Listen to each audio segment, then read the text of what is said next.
Hey guys, how you doing? It's Andy Elliott. Check this out. Today I'm going to go over how to master the meet and greet on the phone or do it in person. It doesn't matter. This is going to cover everything. And by the way, as I start here, this video, because my average watch time is probably 11 to 12 minutes per video, so I don't want to run this like 30 minutes long. There's so much I want to say to you. There's so much I want to do to help you. I'm actually going to break this up probably into 2 or 3 parts. So for the next couple days, if you want to become deadly at taking phone calls and you want to start out the phone call right, or when you're going out to shake somebody's hand, if you want to be deadly at doing that and make sure that you're literally going to increase your income, make your customers happy, and competence creates confidence.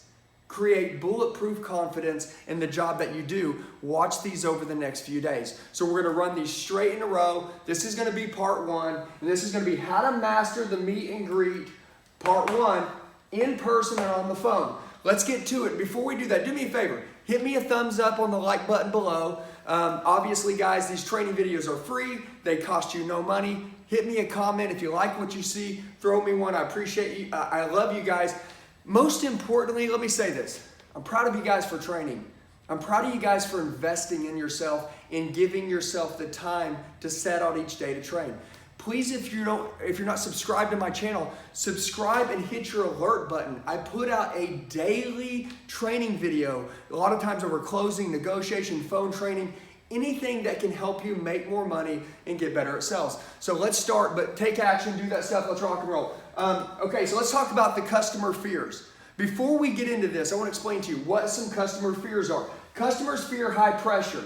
That's a major turnoff. Watch your words. Your words either advance the sell forward or they take it backwards. I want you to understand this. Your customers, they have fears. So before I even go out to shake your hand or I pick up the phone, I want you to know this. If you're going in any way, shape, or form to apply some high pressure at any point, it will be a turnoff and they will move. So number 1, their fears are high pressure. Don't pull that, okay? Keep that away. That was 10 years ago. That was 15 years ago. No high pressure stunts. None, nada. Okay, customers will test you. This is so important for me to tell you this. So if you already know this, beautiful. But they will test you. Let me explain what I mean here. All right, so customers will test you on the phone and in person. I'll give you some examples. If you're in person, a guy could test you and say, hey, I've only got 15 minutes. Why do they say that? Listen, I'm going to tell you this. That's a smoke screen. Those are testers to check you.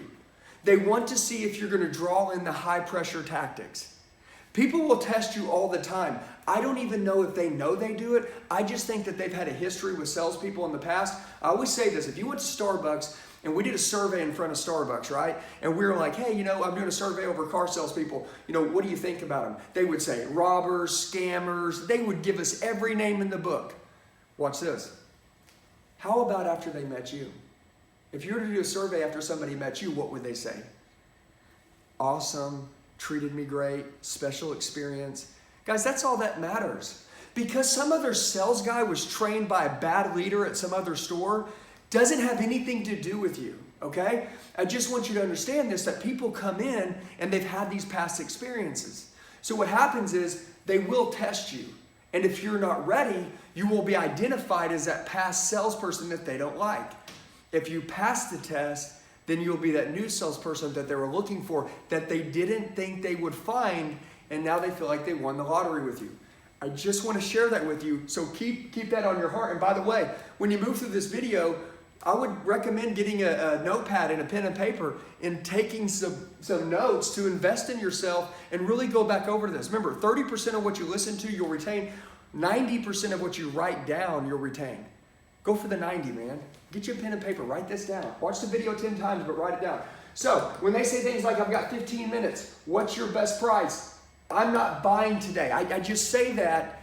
Guys, they're there with you. You don't think they want to buy? Of course they do.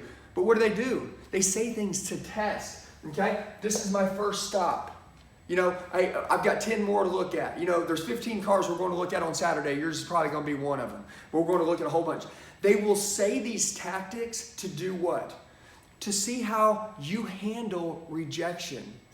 Look, I'm going to tell you, when you tell somebody that you're not going to buy today, hey, I'm just looking today, we're not going to buy anything, and immediately that salesperson gets turned off, what are they interested in? You Or are they interested in the sell? They are interested in the sell only. They don't care about you. At that point in time, do you even want to continue doing business or talking to that person? In spite of the deal even being right, do you want to stay there anymore? No.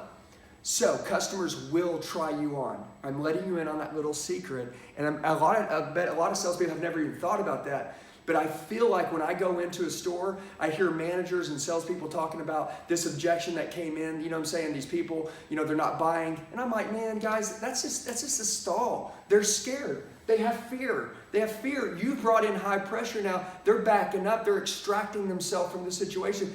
Let me go in. And I go in, and within just a couple minutes, I welcome them into my home. Not welcome them into the dealership. I welcome them into my home as if they were coming to my house. And guess what? They bring the wall down. And they let me in to their circle. And then I can close them. Okay? So I want to tell you, just think about some of these things. Don't fall for these smoke screens and these traps and testers, okay? All right, let's establish trust right away. That's like number one crucial.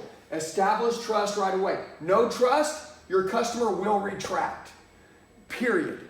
No trust, your customer will retract. All right, one of the key secrets to building rapport that I've lived on my whole life and what helped me make $700,000 a year selling cars is I let people watch two words, know and feel you're really interested in them. Have you ever been with somebody and you're talking to them and obviously they're present, but it don't feel like their mind's present? I hate that. Okay? When I talk to somebody, all I'm doing is, look, I got 10 million other things to do. If me and you are talking, let's just really talk, right? Well, so many times when people talk to salespeople specifically, they go out, customers feel like they're not being heard. They feel like that you look like you're listening, but you're not listening. You're actually just thinking about what to say next. That's not going to work, okay? That doesn't make me feel very interested in, that doesn't make your customer feel like you're very interested in them. So let's reread it again and let's move past it. The secret to building rapport. Let people know and feel you are really, which is like for real, genuinely interested in them. Fall in love with your customers, every freaking one of them. You will double your sales overnight. Now watch this. Full attention. Most people hear, but they don't listen. We'll listen, and we'll listen. And by the way, all the things that you listen to will help you close a sale later. Okay? But bottom line is, you're never going to get there without full attention. Not 99%, 110%. All right, so what happens if you think that your customer is a grinder or won't buy today? This right here, again, is a test. They've had a bad experience from someone else. They've had some type of experience in the past. They're working out of fear. And guess what?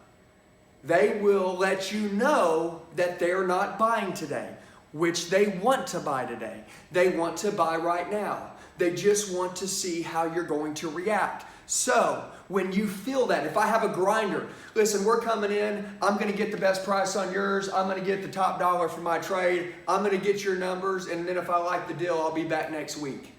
Whoa, every salesperson in the country is sitting there, and this customer's like, hey, I want to know what your best price is. I want to know what the most you're going to give me for my trade-in is. I'm going to go shop you with 15 different dealers, and then if you're the best, I'll come back. At that point in time, what do? You identify that dude as a grinder, and you're realizing that he ain't going to buy today, and then what do? Does he get a special experience? No. No, he doesn't. And I want you to understand this. He's just testing you. That was all he was doing. But I want to tell you that all the other salespeople, I know what they're going to do. They're going to treat him like crap. They're going to be not giving them, or the customer or their family or that person, their very best. Here's what I'd like you to do. Think about this. We're going to crush everybody. I want you to do this. Always go into that with an open mind. You will change that. You will change that. That guy, when he comes in, you know what I know? I know that he's scared to death he's going to buy something on accident right now from me. So you know what? He's trying to give me all of this, so I'll back off. Sorry, buddy. Guess what? I don't back off. Matter of fact, I just use that as fuel like gasoline, and now I'm coming for you 10 times harder. I want you guys to think about this. How have you been acting? How have you been working when you're going through the meet and greet? And how has that affected your sales and the way that the sale ends? All right, always remember the buyer's number one. They're always number one. It doesn't matter what you want, okay? It matters what they want. Service first, not the sell first, every single time. If you service them right, you're gonna get the sell. And look, and let's just move past this real quick. I want to tell you, customers don't expect a special experience, okay? They don't expect to get one, okay? They expect to get the crap they've gotten their whole life. Or maybe if they've had one that was amazing, they still hold on to that like no one will ever be better than that guy. Show them up, okay? So when they get one, bam, they're sold. So watch this.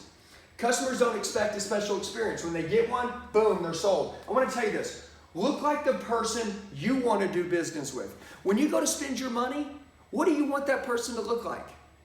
Like for real. Can I ask you this? Are you the person that you would want to do business with if you were coming to buy something? Like truthfully, are you that person? Okay? Look, people want to do business with people that they feel are successful. Are you competent in your job? Do you have bulletproof confidence when you're talking to them? You don't have to know everything about product knowledge. You don't. Matter of fact, you don't have to know anything about cars to know about people. People are the ones spending their money. And by the way, people buy from people that remind them of their friends, and people buy from people that they like. Are you in that circle? Do they see you as that?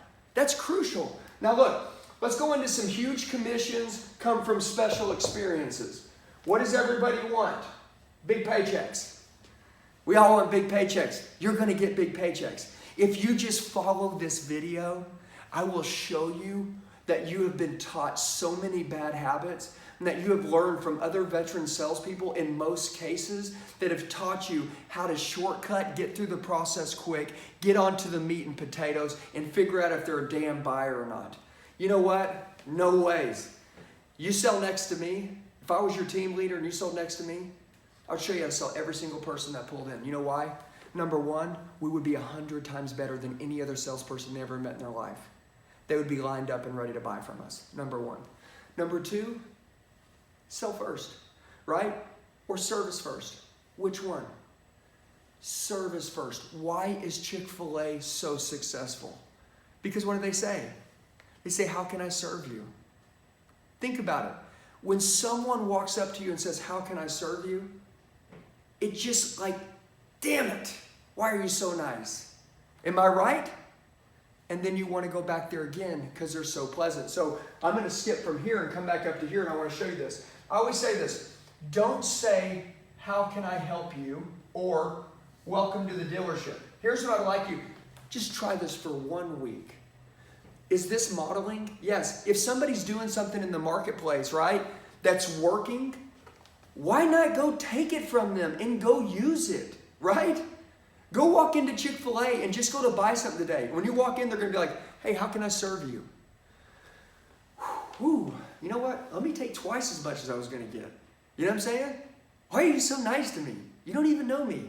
This is amazing. I'm going to come back here again.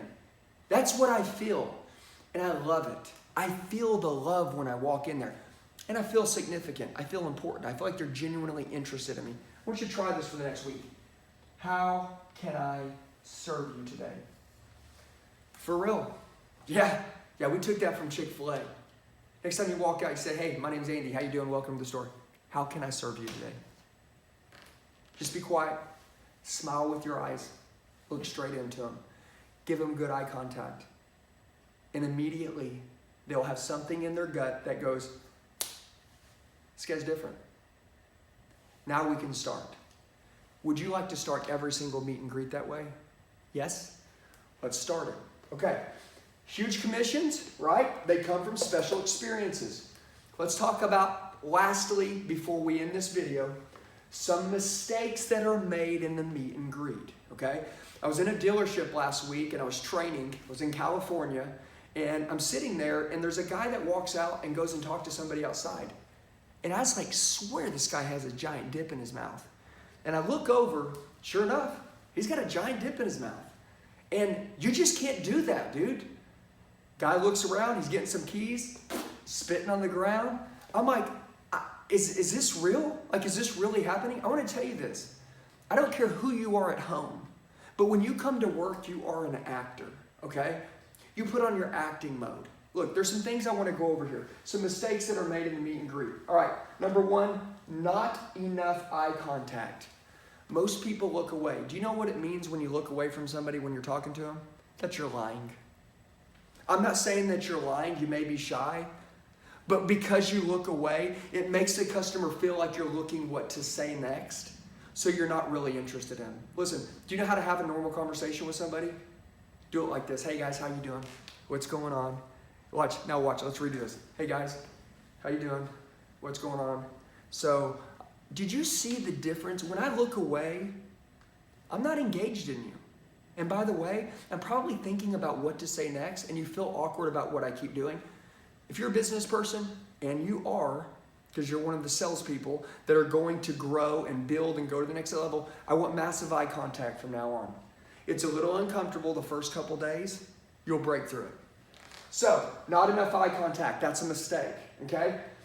Phone in your hand. Put your dang phone away.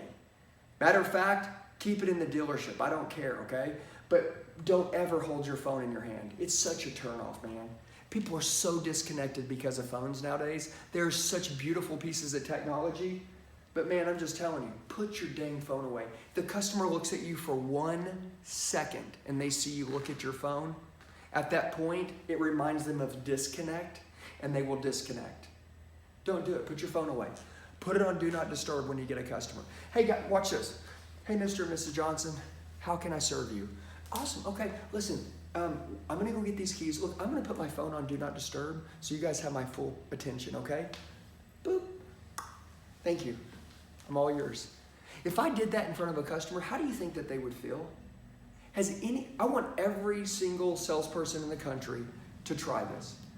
Next time you're with the customer, I want you to say, hey guys, you are so important to me. Give me 1 second. Let me put my phone on Do Not Disturb so that nothing in this world is more important than you guys and when you're here. How do you think that they would feel at that time?